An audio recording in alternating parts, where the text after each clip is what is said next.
Senhoras e senhores, irmãos e irmãs em Cristo, prezados amigos, este é o irmão Frank falando a vocês do Centro Missionário Internacional em Krefeld, Alemanha.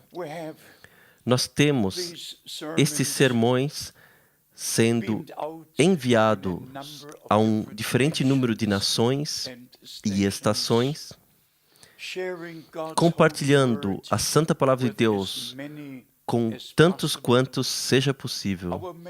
O nosso tema principal é o retorno de Cristo, o cumprimento de profecias bíblicas no nosso tempo, o chamado para fora dos eleitos de Deus de todas as nações e denominações, a preparação da noiva para se encontrar com o noivo quando ele vier.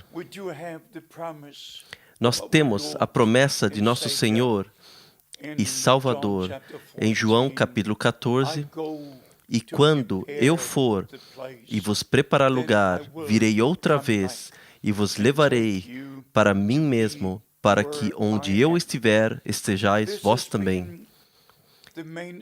Esse tem sido o tema principal já nos dias dos apóstolos. A segunda vinda de Cristo, o retorno de Cristo, para levar os redimidos para a glória. O noivo virá para levar a noiva para a ceia das bodas do Cordeiro. Há escrituras, especialmente Hebreus, capítulo 9, versículo 28, que fazem esse tema se tornar muito claro e direto.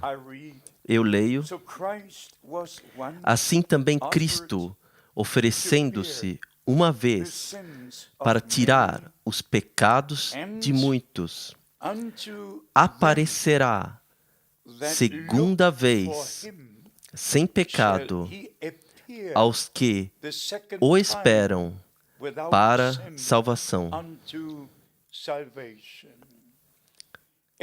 Aparecerá segunda vez. A primeira vez, ele veio para nos redimir. A segunda vez, ele virá para levar os redimidos para o lar. A terceira vez, ele virá após a ceia das bodas com os santos para reinar na terra por 1000 anos. Amigos, este tema não é somente importante, e tem que ser realçado o que encontramos escrito em Mateus 25. Eis o noivo sair ao seu encontro. À meia-noite houve choro. E então, no versículo 10, nós lemos: e as que estavam preparadas entraram com ele para as bodas, e fechou-se a porta. Assim, prezados amigos, eu pessoalmente creio que o retorno de nosso Senhor está muito próximo.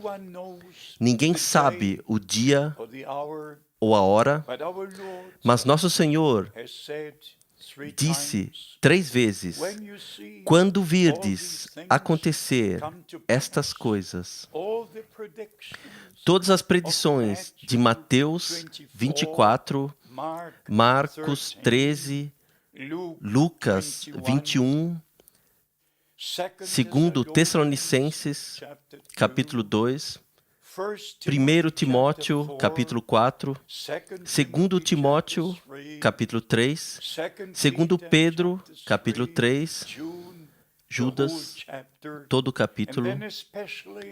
E então, especialmente, quando vamos ao Apocalipse, começando com o capítulo 12, diretamente a 13 até 18, aonde as coisas do tempo do fim, até o último poder mundial, o quarto reino sobre o qual Daniel falou no capítulo 2 e capítulo 7, quando vemos todas essas escrituras proféticas, os símbolos são revelados pelo Espírito Santo. Nós não estamos adivinhando, nós não estamos interpretando. Nós vivemos no tempo onde estas coisas estão reveladas divinamente. Nós vamos de escritura a escritura, do Velho ao Novo, do Novo ao Velho Testamento, e o Espírito Santo nos guia em toda a verdade. E a verdade é a palavra de Deus.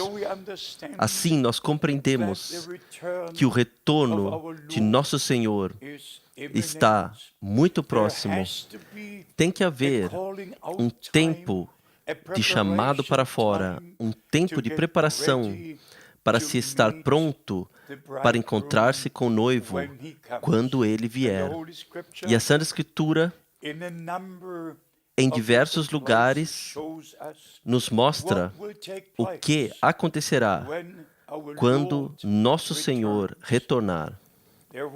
Haverá um grito, haverá a voz do arcanjo, haverá a trombeta de Deus, e os mortos em Cristo ressuscitarão primeiro, e nós, que estivermos vivos em Cristo, seremos transformados, e juntos nós seremos arrebatados a encontrar-nos com o Senhor nos ares. Isto será uma realidade. Mas agora vem a questão: quem estará na igreja noiva?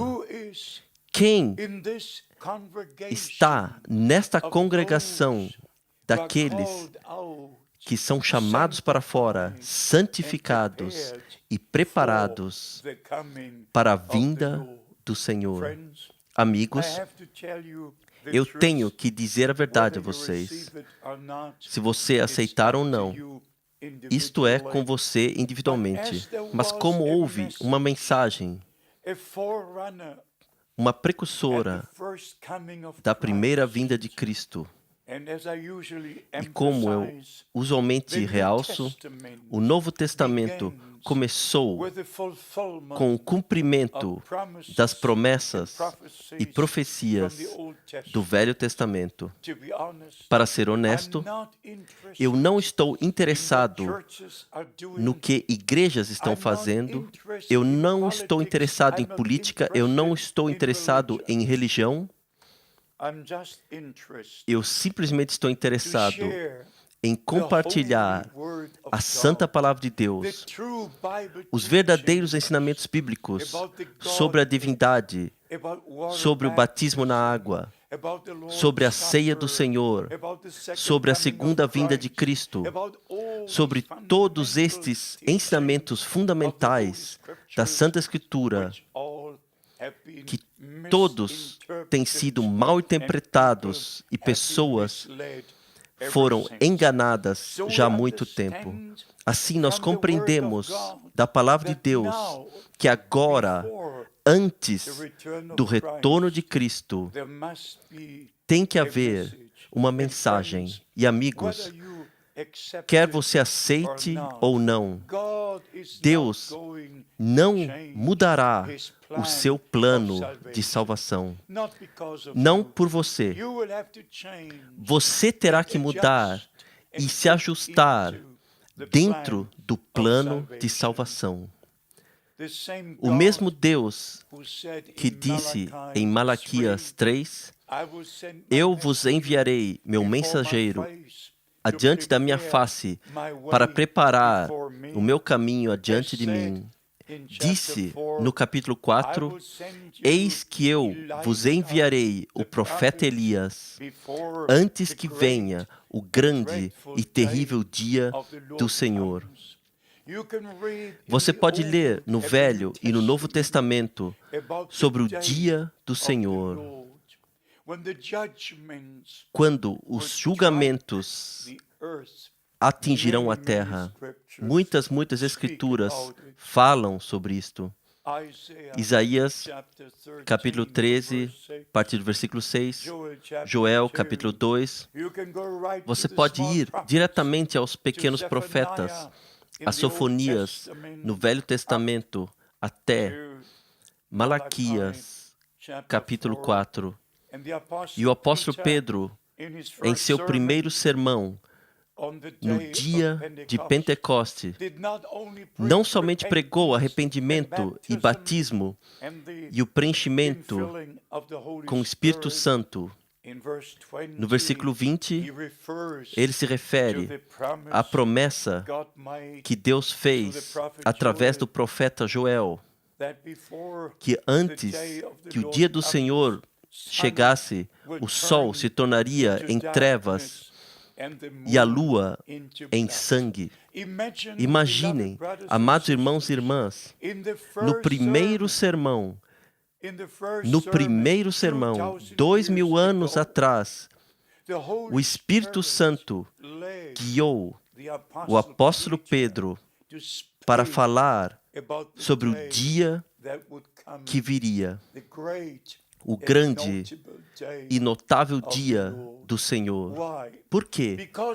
Porque era tão importante que nós, nesse tempo, reconhecêssemos o plano de salvação de Deus e assim também perceber todas as coisas que fazem parte disso. Para tornar isto breve, esta é uma era profética e Deus teve que enviar uma mensagem profética a esta geração. E amigos, eu tenho que dizer a vocês, houve um número de experiências especiais que William Branham, o servo de Deus, teve no nosso tempo. E amigos, eu conheci o irmão Branham por 10 anos. Eu estive em seus encontros na Alemanha e também nos Estados Unidos. Dirigi com ele no mesmo carro, comi com ele na mesma mesa. E amigos, quando eu cheguei a saber sobre o direto chamado e destas experiências extraordinárias, como no dia 11 de junho de 1933, quando ele estava batizando, eu creio, cerca de 300 pessoas, após a sua primeira cruzada evangelística, ele estava em pé ao rio Ohio, justamente para batizar a 17ª pessoa, quando da luz sobrenatural visível a todas as 4.000 pessoas, a voz falou estas palavras: como João Batista foi enviado precedendo a primeira vinda de Cristo, você será enviado com uma mensagem que precederá a segunda vinda de Cristo. Todos estavam a par das coisas que Deus fez no século XX.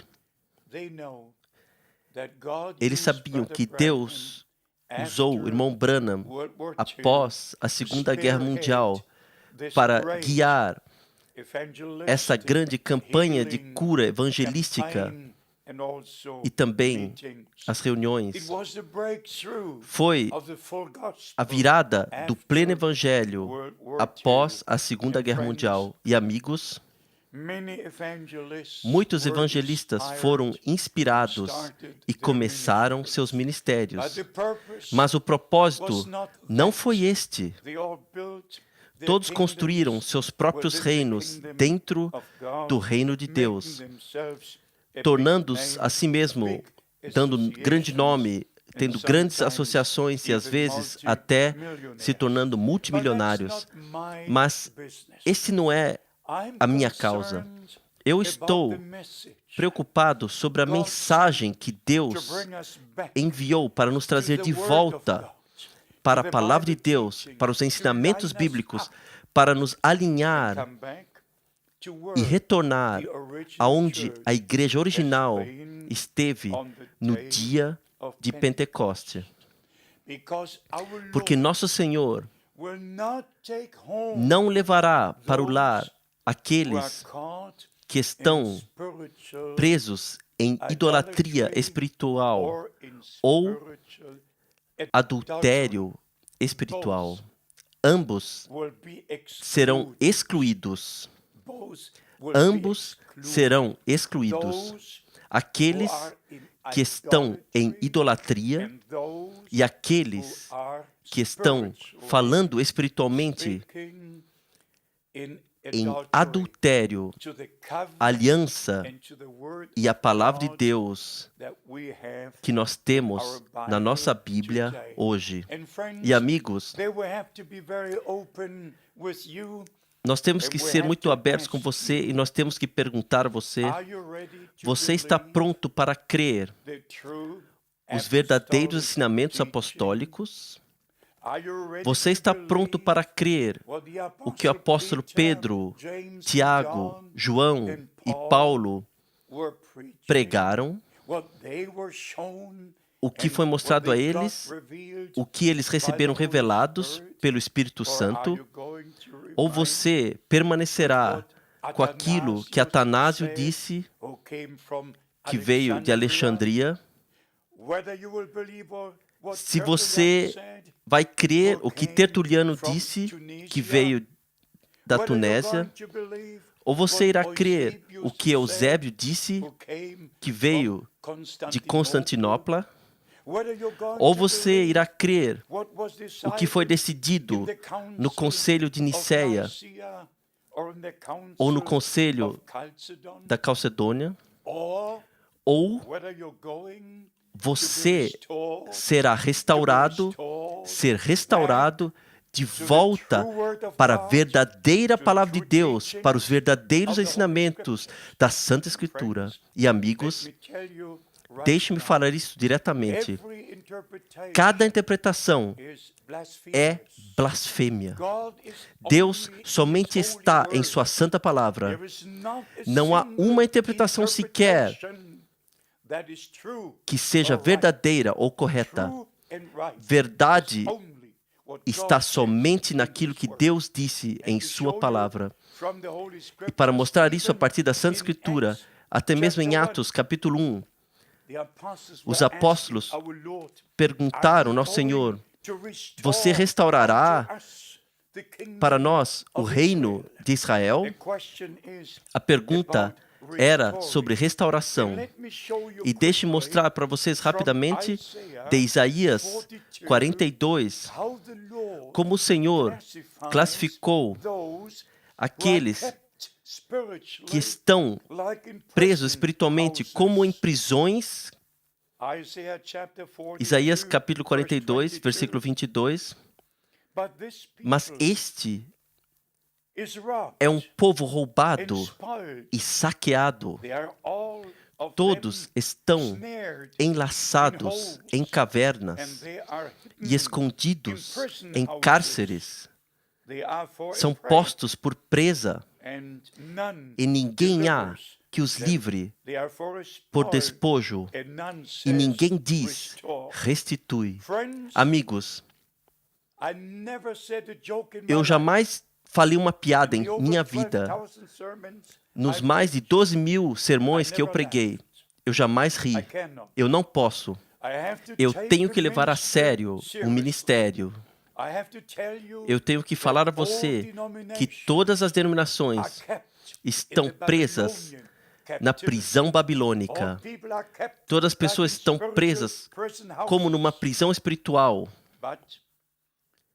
Mas, em Isaías 42, versículo 7, nós lemos sobre o nosso Senhor, para abrir os olhos dos cegos, para tirar da prisão os presos e do cárcere os que jazem em trevas. Assim, o Senhor nos enviou a libertação, mas nós temos que reconhecer o dia, a mensagem. Nós temos que saber o plano de Deus e o programa para o nosso dia e tempo. Em Isaías 58, versículo 12, nós lemos: E os que de ti procederem edificarão as antigas ruínas, e levantarás os fundamentos de geração em geração, e chamar-te-ão reparador das roturas e restaurador de veredas para morar.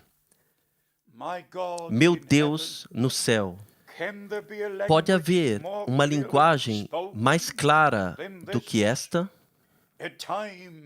Um tempo de restauração, um tempo para encontrar os velhos fundamentos.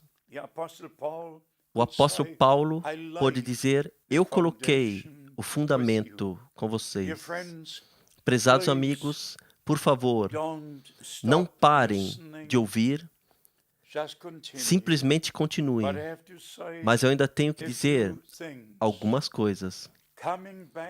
Retornando ao nosso tema principal, o retorno de Cristo, o tempo de chamado para fora, tempo de preparação para estarmos prontos quando o noivo vier. Somente aqueles que são parte da igreja noiva ouvirão o que o noivo tem a dizer. Somente aqueles que ouvem o que o Espírito diz às igrejas terão a possibilidade de se alinhar com a palavra de Deus e crer como a Escritura diz. Eu escrevi um número de livros. Um dos títulos é O Desafio da Teologia Cristã. E amigos, aqui nós temos um número de trindades como são cridas nas diferentes igrejas e denominações. E então, se você for a Êxodo capítulo 20, onde o Senhor, no primeiro mandamento, fala de si mesmo, que Ele é o único Deus e que não há outros, e que não devemos ter outros deuses além dele. Hoje, as pessoas ensinam, o Pai é Deus, o Filho é Deus, o Espírito Santo é Deus. Isso significaria que este do meio é Deus, e este é Deus, e este é Deus. Irmãos e irmãs, há somente um Deus, e este Deus único revelou a si mesmo com o propósito de cumprir seu próprio plano de salvação, como nosso Pai no céu e seu Filho unigênito, nosso Senhor e Salvador, na terra, em nós, pelo Espírito Santo. Deus sobre nós, Deus conosco, Deus em nós. Três manifestações do mesmo Deus para cumprir seu plano de salvação com a humanidade. Há muitas coisas mais que necessitam ser ditas para mostrar a você a importância de ser trazido de volta ao verdadeiro padrão bíblico, aos verdadeiros ensinamentos bíblicos. Por favor, ouça o próximo sermão. Nós trataremos e continuaremos a compartilhar as coisas tão importantes nesse tempo. Retorne ao Senhor, retorne à palavra, seja lavado pelo sangue do Cordeiro, seja santificado na palavra de Deus, seja preparado para o grande dia do retorno do nosso Senhor e Salvador. Seja parte da igreja noiva que estará pronta para encontrar-se com o noivo quando ele vier. Prezados amigos, que Deus possa vos abençoar, que Ele esteja convosco, que você possa reconhecer o dia e a mensagem de acordo com o plano de salvação. Seja abençoado no santo nome de Jesus. Amém.